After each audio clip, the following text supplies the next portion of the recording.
Well, hey there team, welcome back to the channel and welcome to Xenonauts 2. We're having a look at a preview build, a demo build. You can see down the date, 6th of Feb, public build. There is a Steam Fest that's coming up in the next couple of days. So hopefully by the time I post this, it'll be like a day or two around the corner and you'll be able to get to the demo and give it a go yourself.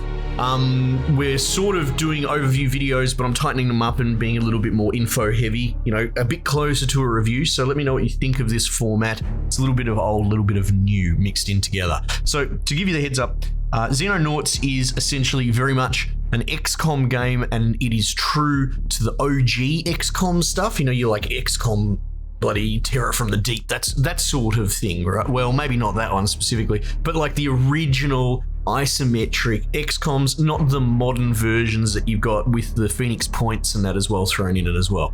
I'm not really a veteran of Xenonauts 1. I've never played it, though I tell you what, after playing this, I'm absolutely going to go and get it and try it. I can't believe I put it off for so long. This is really, really cool. Let you know, it's developed by Gold Hawk Interactive, which are the same guys that did Xenonauts 1, so it's in safe hands. I don't think they've done anything else. This time though, they're being bankrolled by Hooded Horse as a publisher, who you might know for Terra Invicta, Against the Storms, and the upcoming Manor Lords as well. So that's the pedigree behind it. We'll jump in and I'll show you a bit of a new game. I did get a crash, so it's sort of starting over. But this intro is pretty robust and it doesn't take too long. It brings you up to speed. If you played these sort of games before, it's all very old hat, but I'm kind of blown away. How do I say? I didn't pay the original Xenonauts off, but it's definitely, when you click on it on Steam, and it's more true to the old school isometric nature of the original XCOMs, you kind of do paint it with a brush, I'll say, that it's not the sexy new, you know, different camera angle, updated graphics, that sort of stuff of the reimagined XCOM games. And I was so wrong to do that. And if you've been sitting on the fence because this looks like an old game and maybe you just, for whatever reason, not putting it at the top of your list, you should change that. I'm absolutely gobsmacked by how cool this is. So Yellow Moon, whatever, that'll be default. Soldier, I like these little details that the bling changes depending on your difficulty. We're going to turn introduction off and we're going to just begin the campaign from scratch. What's it doing different? Not a lot, honestly, but what it's doing is solid, right? It's got the fundamentals down.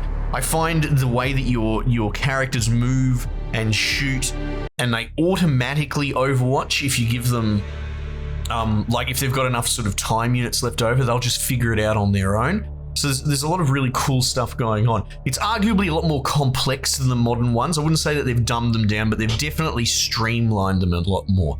The original games, because I played these a little bit back when I was younger, or back in the day, the original XCOMs are quite unwieldy. Like, yes, there's a lot more fidelity, there's a lot more stuff going on, but it's kind of almost just so heavy on details that it's to its detriment. I think this strikes something in the middle. Let's put this bloody in the red center. Let's do that. So you pick your first base. Asia Pacific, that seems like a wonderful name. Got some splash text here. Now this is actually really interesting, right? Because I always find, not to wax philosophical too much, but I find the setup of XCOM games a little bit confusing. How is it that you've got this sort of impending thing happening and yet you're an organization designed to combat them, and yet you have no technology? Like, so you start at video game level 0, essentially, you know, bottom of the barrel, basic weaponry and facilities, and yet you're ready to respond immediately. But also a bit strange. What they've done with this is there's a sort of pseudo Cold War scenario still going on in modern day. It would seem that your organization has been tracking and attempting to combat the alien incursions that have been becoming more frequent. But there's these groups called cleaners, and they're essentially human AI antagonists that, for whatever reason, are going around and they're cleaning up UFO sites. They're responding to it. They're covering it up very aggressively, and they're very sophisticated and well organized. And it kind of makes a lot more sense, I think, as a setup. It's a small thing, but I think it's really cool that that the reason why you can't really get help or awareness raised about this threat that is months away from a full-scale overt invasion is because there is a really sophisticated antagonistic group stopping you. And I think that's just great. Anyway, you want to set some research. Look at this bloody Gaius Boltar looking dude. Aerial warfare, combat vehicles. I mean, whatever. Let's plug that in. 8 days research, off you go. This is your base up here, your base layout, and these would be your other bases if you wanted to plug them in. What else we got here? So this is all like, you might not recognize the graphics immediately, but the mechanics, the gameplay loop, it's all there. So you can, go, oh, I don't know, maybe I need another lab. So you can plug that in and it gives you the visual adjacency bonus that you would get. If we were to go to the lab, you can see that you can try and hire scientists. We're already at max 5 and you've got living capacity as well. This is all pretty standard fare stuff. Engineering, these games generally have a research and engineering department, so you can queue up, I don't know, build me some body armor, build me a stun gun. Soldiers, you got a bunch of defaults in here. Now, training capacity, this is interesting. I'm not quite sure because I haven't gotten far enough into it, but I think what I'd probably want to do is queue up like a training center like that. You do start with a fair bit of money, and I don't know how hard the paint you want to go at the beginning. You can give them different classes. We'll get to that. Actually, that's next here, the armory. This is just items that you're holding onto. You have infinite of all these weapons, which is really interesting because, like, obviously you can build, what's this, a stun gun? Produce a stun gun, stun baton. This must be for capturing aliens. Again, I'm not a veteran of the first game, but like, why do we have specific equipment here? Soldier weapons, it looks like we'll get later on, and armor, when at the same time, a lot of this stuff is just infinite and class-based. Anyway, it's just interesting that you have this sort of thing going on. But I actually find this great. So the fidelity, the fiddliness is there if people want it. Personally, I don't. But if we go here, we can change Ruth Stewart to like an assault, and it will give her her appropriate kit. What is this? Steel plates? Extra plates can be worn inside the soldier's tactical vest. That's kind of cool. Assault. What else we got here? Heavy. Now it's interesting, they put her on a tactical suit. Can change that to defender armor if you've got some spare. Yeah, that's cool. Update. Button will update the default equipment loadout for the selected soldier role. This will also update the equipment of all soldiers that share that role. The button is grayed out. It means the default role loadout is the same. Oh, right. Oh, you know what? It might be because I changed her suit. So if we go Grenadier and then we modify this loadout and then go update. You sure you want to do that to match the items current? Yeah, I do, absolutely. So now the Defender armor suit is part of that, but it looks like you get a time penalty because of her carry weight. Oh man, this is all very cool.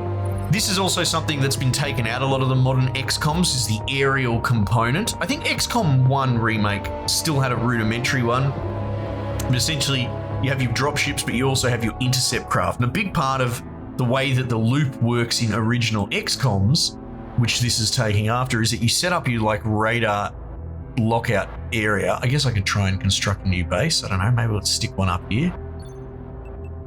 Access lift. Oh yeah, let's go. So that radar won't be functional just yet. Oh shit, and now my game's crashed. In fact, you know what? I think it crashed on the exact same thing that I just pressed last time. So let's not build any bases, hey? Let's not do that. All right, I'm just gonna boot it up really quick and we'll jump back in. Oh my goodness. Well, that's not fantastic. New game, whatever. Let's turn off the introduction. Off we go. Yeah, I think that's exactly what happened, is I built the base and then I tried to go back to the world map and it crashed my game. I don't know, maybe I'm getting ahead of where the demo wants me to be. I will be fairly forgiving in a pre-release demo build, right? I don't know, let's put it over here. That's good. Africa base, fantastic. Sign research, we'll just plug in the default, right? Anyway, where was I? We were saying that this is your sort of radar period. And so if area, and if a UFO flies through there, you essentially dispatch your interceptors to try and shoot it down. And in the event that you do shoot it down, there is a chance that it will spawn a ground location that you can go in, encounter enemies, hopefully get some new equipment, some technology. And this is the battle. This is the loop, how you incrementally ante up, level up.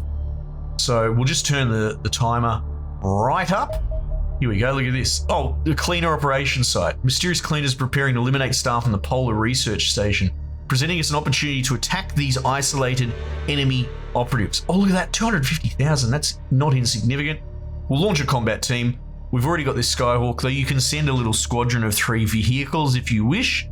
We're going off to there, and that's already loaded up with like 9 operatives, so I guess you can change it here if you want. That's fine. Let's just go with all the defaults, and off we go, and we'll commence this battle. Oh, it's really good. Again, I'm excited. I'm excited to go and check out Xenonauts 1 ahead of this game. So, but that said, I have no idea how far off the full release of 2 is.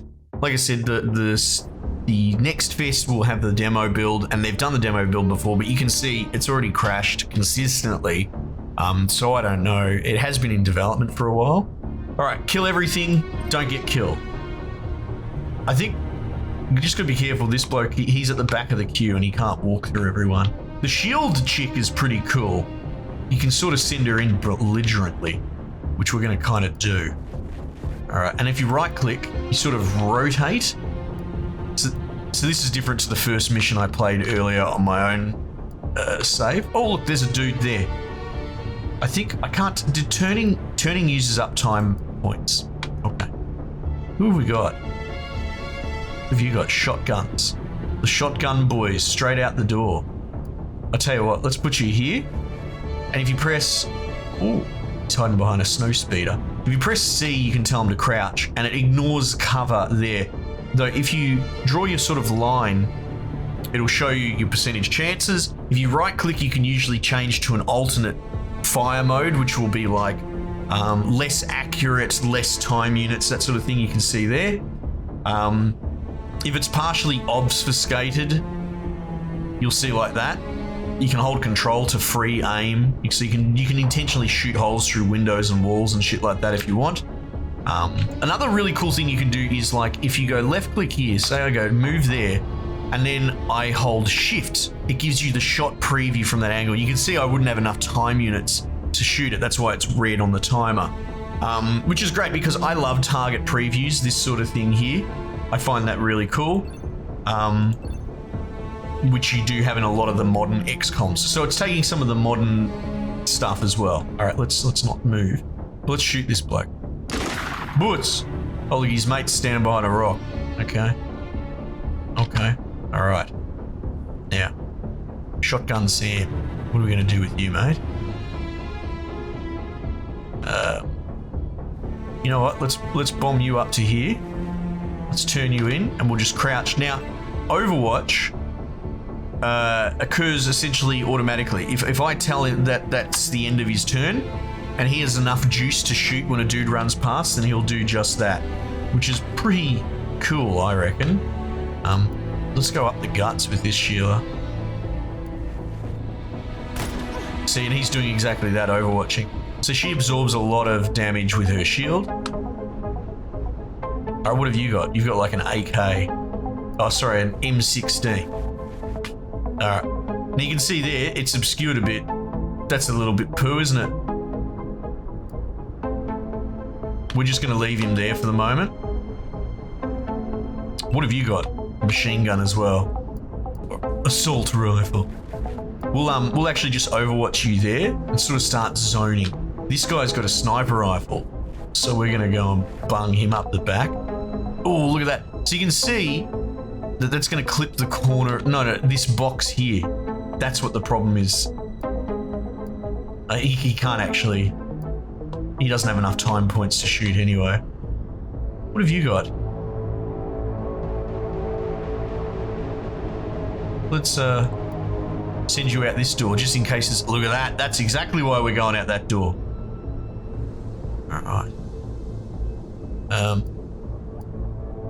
Oh yeah, have a crack?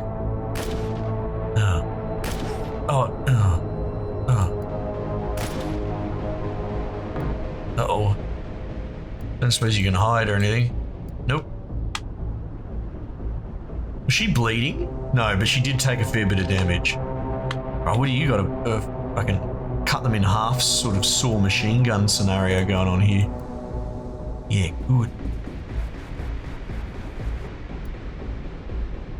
See, now, the other thing is I don't believe they can peek around corners. I mean, unless crouching... No, see, crouching doesn't make a difference. So it's interesting fighting on hardcover corners. You can't seem to in this, which is cool. I'm actually all for that because it brings a bit more of a sort of dynamic component to the fighting that's unusual. You know, a lot of these games, they'll peek out from around the corner. But you can see here, if you were trying to get a shot there, all the container gets in the way. All right, it's pretty wild to get 9 dudes as well. Oh, oopsies. Bit of property damage. Oh, she just died immediately, but that's, what's her name? Shaz that got stuck in the doorway and couldn't land a hit. Anyway, this combat's really cool. Oh, there you go. Did he fire with his pistol? The sniper. Huh. This bloody old tracksuit Dan's getting the fuck out of Dodge. Oh, man. Anyway, let's squeeze another turn in just for giggles. Let's hose this bloke. Oh, great. Mate, can you get a shot in? Oh yeah, give it a go. Oh, you hit him in the rock. What are we gonna do here? 62, 47. Let's do. Oh, he's going home in a bag, isn't he? Oh man, that's great. All right. Anyway, we don't necessarily play it out, but you know, you can do sort of room sweeps and that sort of thing. The maps and environments are very, very big. Quite a few dudes cruising around. I kind of shit the bed with that first dude, but that's the thing with these games. The time to kill, or whatever you want to call it, the equivalent, 'cause it's not a first-person shooter. The lethality is very high, and that's the point, right? The point is that you get these really jack soldiers, and you start actually becoming attached to them, and then they get shot in the neck and they die, and you have to go through a whole grief spiral. That's the point of XCOM. If you save scumming, you're playing it wrong. I think most people understand that. But yeah, this is fantastic. Don't sleep on it. Check out the demo when it comes out in the next couple of days yourself. Or in the meantime, I don't believe Xenonauts 1 is going cheap at the moment. However, put it on your wish list or whatever. That's what I'm doing. I'm going to pick it up when I get a chance and go back and have a look at it because I think this is really, really cool.